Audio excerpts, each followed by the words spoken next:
Well, darling? Inquired Katy anxiously. Oh, yes, well enough, replied Elsie. It's only this horrid heat and never going away to where it's cooler.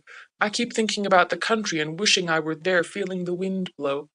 I wonder if Papa wouldn't let John and me go to Conic Section and see Mrs. Worrett.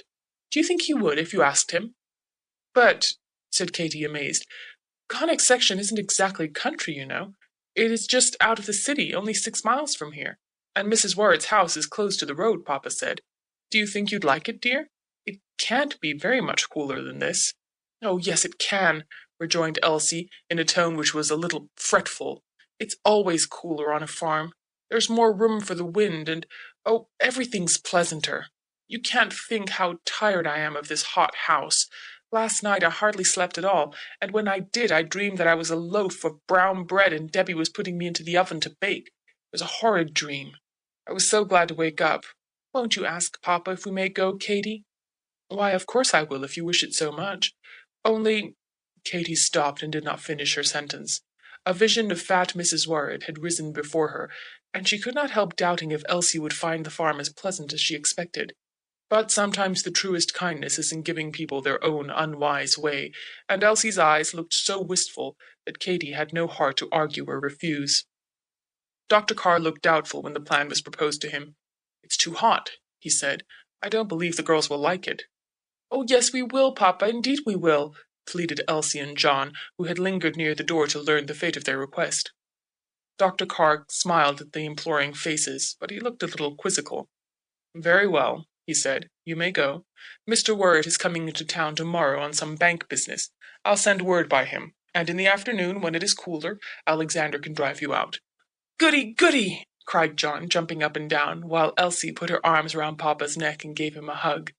And Thursday I'll send for you, he continued. But, Papa, expostulated Elsie, that's only 2 days. Mrs. Worrett said a week.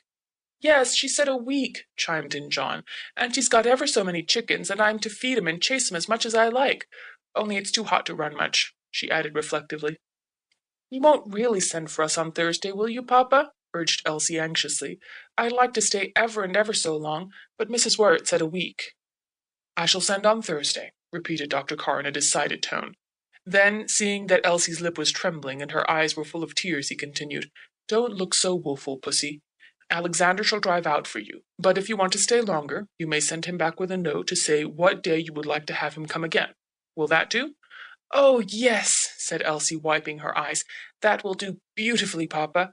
Only it seems such a pity that Alexander should have to go twice when it's so hot, for we're perfectly sure to want to stay a week. Papa only laughed as he kissed her. All being settled, the children began to get ready. It was quite an excitement packing the bags and deciding what to take and what not to take. Elsie grew bright and gay with the bustle. Just to think of being in the country, the cool, green country made her perfectly happy, she declared. The truth was, she was a little feverish and not quite well, and didn't know exactly how she felt or what she wanted. The drive out was pleasant, except that Alexander upset John's gravity and hurt Elsie's dignity very much by inquiring, as they left the gate, Do the little misses know where it is they want to go? Part of the way the road ran through woods.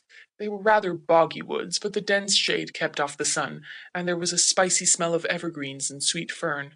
Elsie felt that the good time had fairly begun, and her spirits rose with every turn of the wheels. By and by they left the woods and came out again into the sunshine. The road was dusty, and so were the fields, and the ragged sheaves of cornstalks which dotted them here and there looked dusty too. Piles of dusty red apples lay on the grass under the orchard trees. Some cows going down a lane toward their milking shed mooed in a dispirited and thirsty way, which made the children feel thirsty also. I want a drink of water awfully, said John. Do you suppose it's much farther? How long will it be before we get to Mrs. Worrett's, Alexander? Most there, miss, replied Alexander laconically.